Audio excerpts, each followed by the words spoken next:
So yeah, welcome to today's meeting. As said, I take over for Jan today. I got you through what we built in the showroom and in the Apeiro context in the last couple of weeks. Today, in the workstream to cluster meeting, I have to show you the code of conduct and generally the whole introduction. We know that we are all in neo-Nefis. Antitrust policy, and yeah, Jan prepared thankfully the agenda with a 40-minute slot. I don't think that I need that long, and we don't have a second talk, so probably the meeting won't be that long. But what I brought today is a story called Bring Your Own Cluster.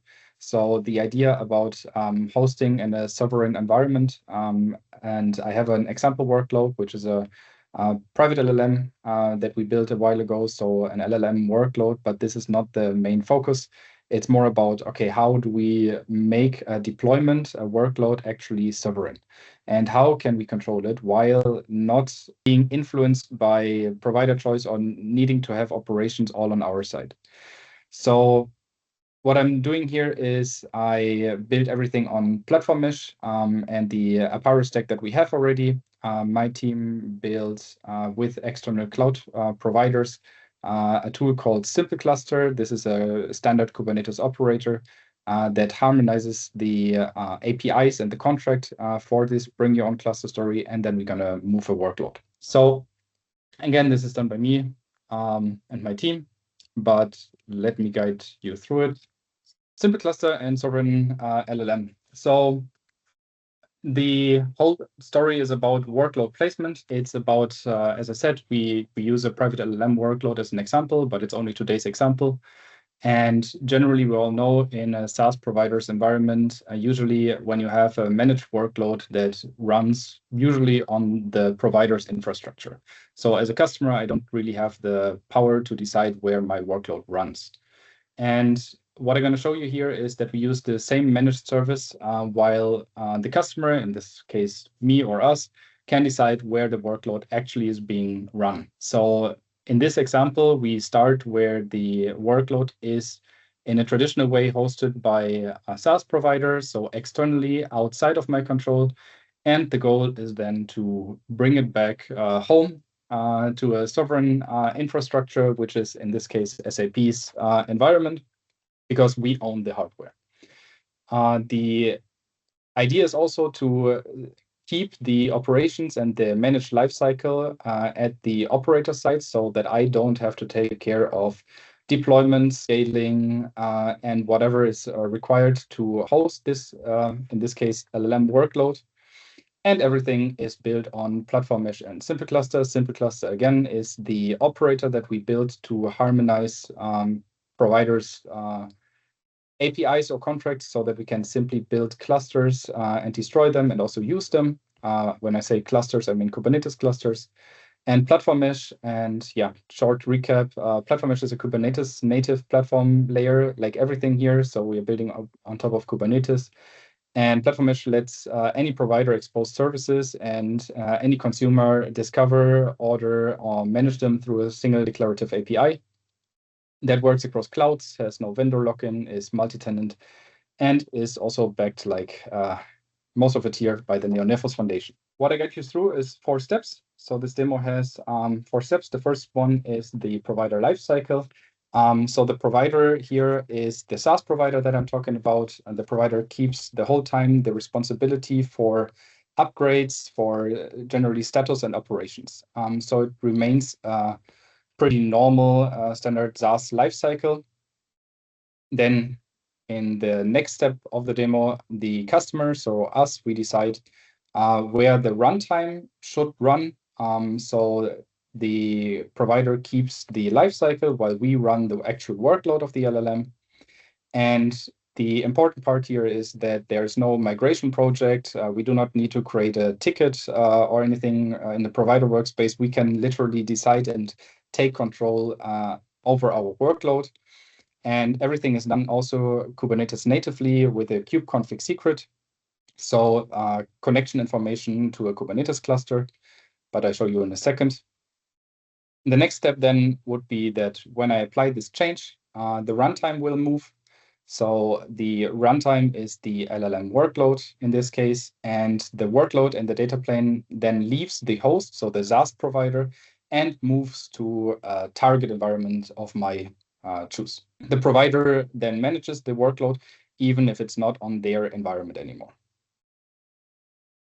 And then also what is important here as a key takeaway, so that we have a stable contract. This is thanks to Platform Mesh and Kubernetes. So only the runtime boundary moves and the customer continues using the same SaaS service. It's still the same service, still the same API, and it's still the managed lifecycle. How does it look like? From an architectural point of view, what we have here in the center is Platform Mesh. Platform Mesh is like the steering plane. So this is where the customer segregates into workspaces, can have tenants configured, workspaces configured, basically structures his organization in Platform Mesh. There you can do service orders, so you can order services from external providers, also internal providers if you have some, and also this is the source of truth where you can choose the runtime, where you can choose where everything runs, and so this is like the source of truth where we control everything from. The second player here in the game is the SaaS provider itself. This is an example SaaS provider. We call them managed service providers, so MSPs. In this case, this is the private LLM MSP that provides the workload initially. And the important key fact here is that this infrastructure is owned and operated by the SaaS provider. So I do not really have any control over it. And this is like we buy services nowadays from SaaS providers. They host it. We do not really have a control. Some offers, but then it's defined by them who and where they are compatible with to host their workloads. In this case, we have the control. So how's the workflow? The workflow generally is that within Platform Mesh, we have a user's workspace. This would be a demo workspace in this demo. And the customer creates a service order for a managed workload. In this case, this is the private LLM demo. So I order it here. It's a custom resource definition or CRD. So it's literally a Kubernetes manifest that we apply. And then what happens is that usually the SaaS provider hosts the workload. So we see the workload still gets spawned in the SaaS provider's environment. And what we introduced here is a so-called cluster reference, so cluster ref. So by default, it's set to none. So the default means that the SaaS provider will host my workload. That means this is the zero friction default. So it's still movable later, but if I do not really care where my workload runs, then the SaaS provider can decide for me, and I do not have to take care of this decision. The alternative choice here is a customer selected cloud provider. So in this demo, we actually cooperated with EU providers like Cloudflare, Arsys, and the Dati group. And what happens here is if I select a cluster ref to a Kubernetes kubeconfig that connects to one of the clusters being created in their environments, then the SaaS provider has still the operations, but moves the LLM workload over from their environment to my choice, my cloud provider of choice.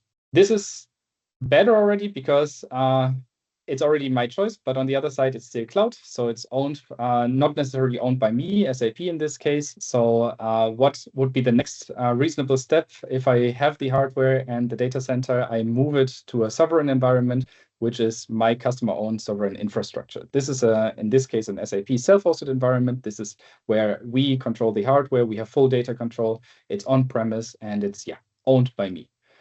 The process here is exactly the same. So we have still the cluster reference field. In this case, I select a different kubeconfig. I say SAP self-hosted kubeconfig, and then again, the SaaS provider keeps the operator, but moves the workload over to my environment.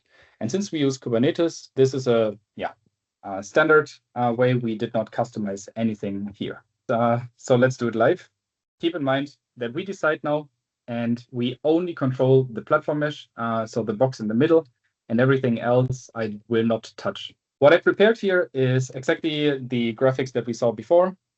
These are 4 terminals. On the top left, this is a Kubernetes cluster that is owned by the SaaS provider. I connected there and I see that my private LLM is already running here. It's healthy, it's connectable. On the top right, it's a customer selected cloud. I think in this case, we used Arsys for the example, but it doesn't matter. We could also use Cloudflare or the Dati Group or other providers when they integrate into the platform mesh. And on the bottom, my customer-owned sovereign SAP self-hosted infrastructure. In the middle, it's the platform mesh. This is kind of the hub for me right now, where my customer workspace is a showroom demo workspace. We're also going to see that soon. And just to guide you a little bit through what I created already. So you see in the customer selected cloud, I already have a Kubernetes cluster here. I can also create it on demand and also with SAP. But since I don't want to stretch the demo for too long, I already created those clusters in the background. And I have 2 standard Kubernetes secrets, one for the cloud provider, which is on the top right, and one for SAP self-hosted, which is on the bottom. Then I also set up an LLM instance. This is also just the demo workload, and currently it's running just an example model, and the cluster ref is none.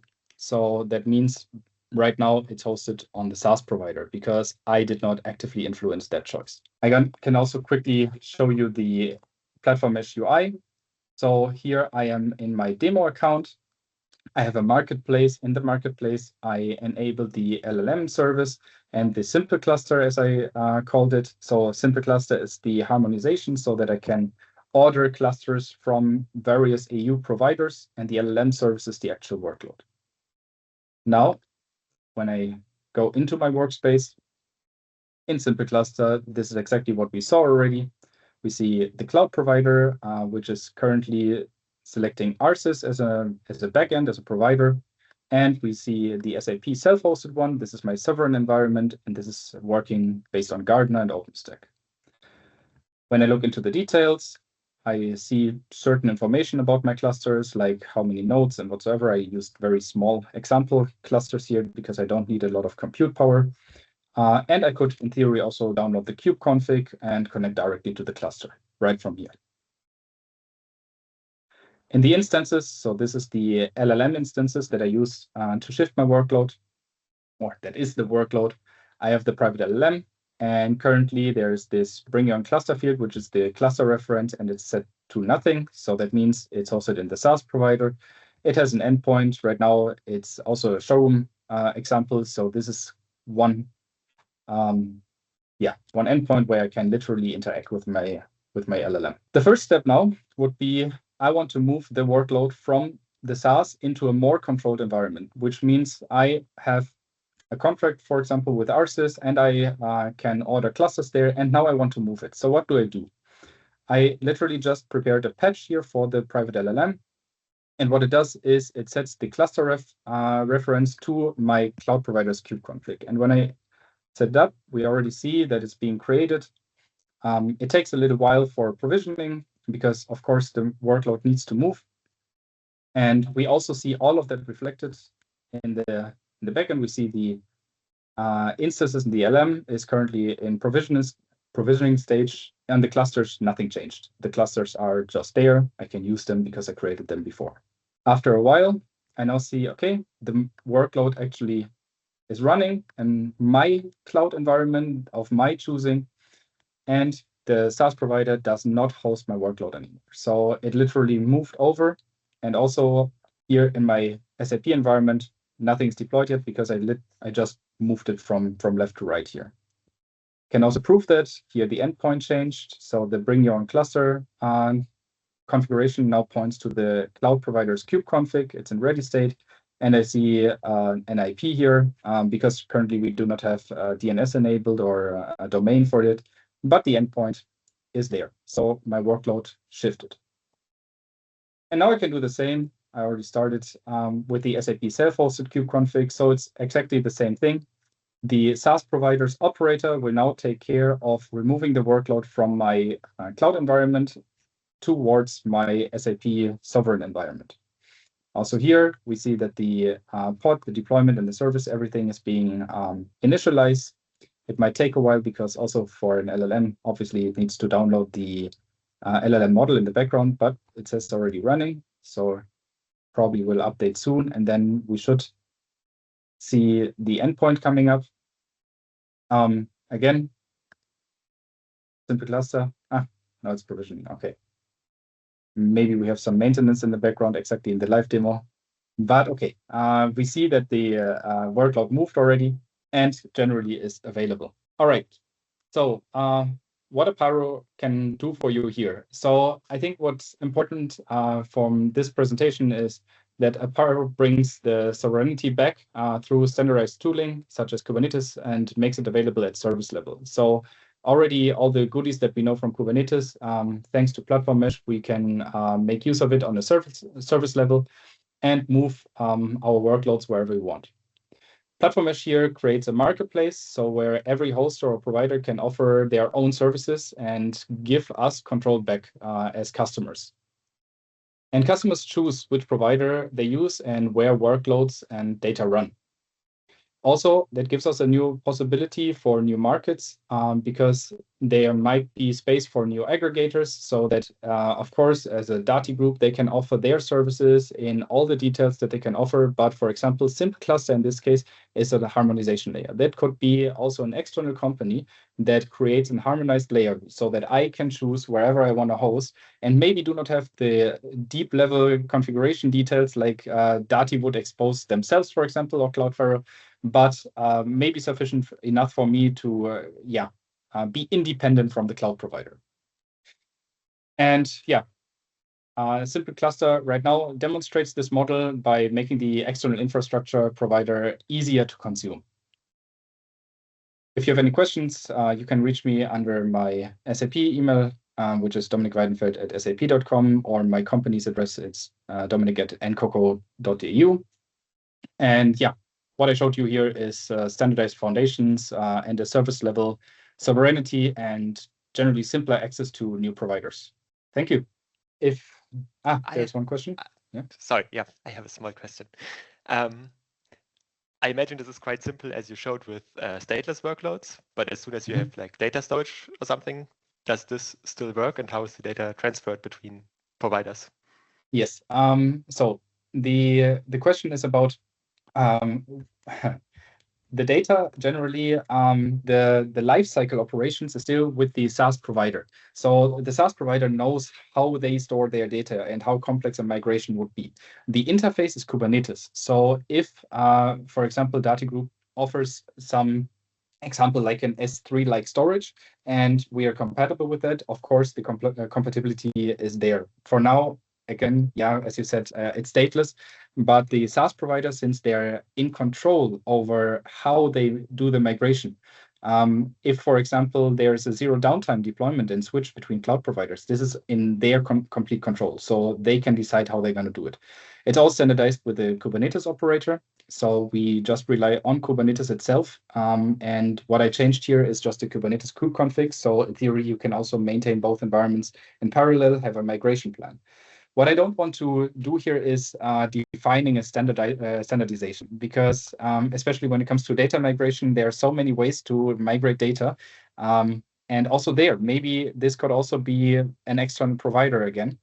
And you say you have a concrete database like Postgres, maybe there is a platform mesh service like a company that exposes migration services, and they can define exactly their capabilities so that we don't over standardize within the EU, but leave the actual providers their control over what they're going to offer.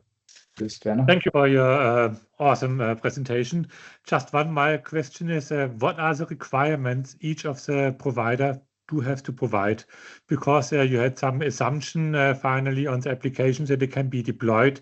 There must be some dependencies which are not some hidden dependencies that it will work. And what are the requirements for the provider? In this case, we harmonize them on the Kubernetes level. So what we actually do with SimpleCluster is SimpleCluster I imagine as a third-party company that offers a little bit like we use Terraform as infrastructure as code.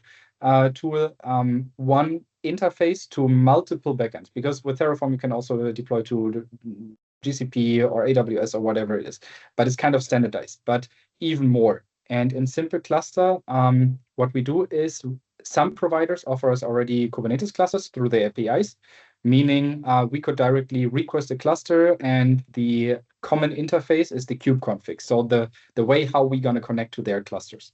And then we just use it. But other providers just offered us virtual machines. So what SimpleCluster does there is it spawns the virtual machines, set up a Kubernetes environment there, retrieves the kubeconfig from there, and then use it for this example. When it comes to the workload, of course, workloads have different requirements. So if I want to spawn a real LLM, right now I use Tiny Llama because it does not need any GPU. But of course, I'm in control. So if I have a contract with, for example, let's take another one, Cloudflare, and they could offer me GPU-based machines, then obviously I would rather prefer those and set up a complete worker pool with auto-scaling for my LLM workload, and then actively choose again that my LLM will be hosted in their environment so that it scales properly across with GPUs. But this is really my choosing then, because I can, I'm not bound anymore to the AWS GPUs or GCP GPUs that are available or quotas. I can literally decide within the EU, I have this cloud provider, I'm going to make a contract with them. We have an agreement, they integrate in my platform mesh as a separate provider. So I don't even need to use SimpleCluster if they have already the right abstraction level, and then I can shift my workload there. Does it answer the question? Yes, a bit. It's still the dependencies are hidden, and so it's a bit difficult to understand what is really necessary to make this example run. Okay. The example. So generally from the platform mesh itself, you can check it out locally. You can run it locally. The example here, we will probably open source some of the examples, but we are not there yet, because especially when we are talking about API calls and provider code, we are cleaning it up a little bit before we open source it. The private LLM as such, so the workload itself is open source already. The workload can be spawned locally, so there is nothing really hidden there in terms of, we just use Kubernetes operators and the platform mesh, and they have their websites, and I can also post them later to set it up locally or in your own environment. When it comes to dependencies on the provider level, every provider can define their own service catalog. So if I'm a hosting provider, I can define based on my APIs that I probably expose already, if I expose virtual machines, Kubernetes clusters, or whatever it is.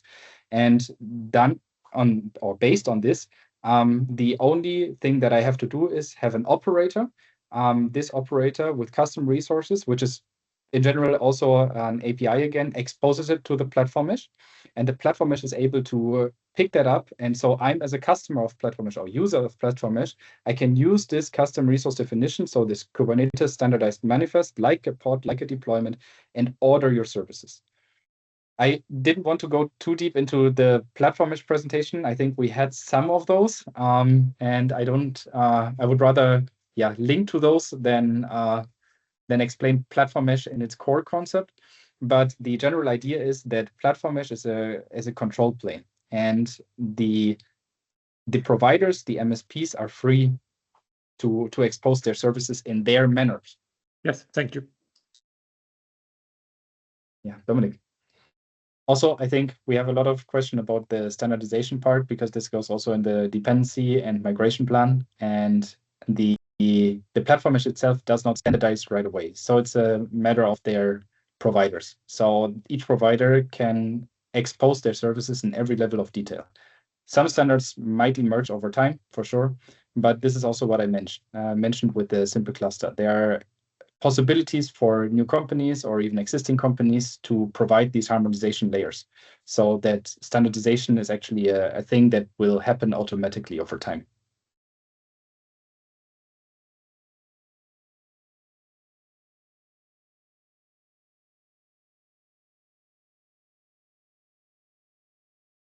All right. Any more questions? Otherwise, I would slowly close it.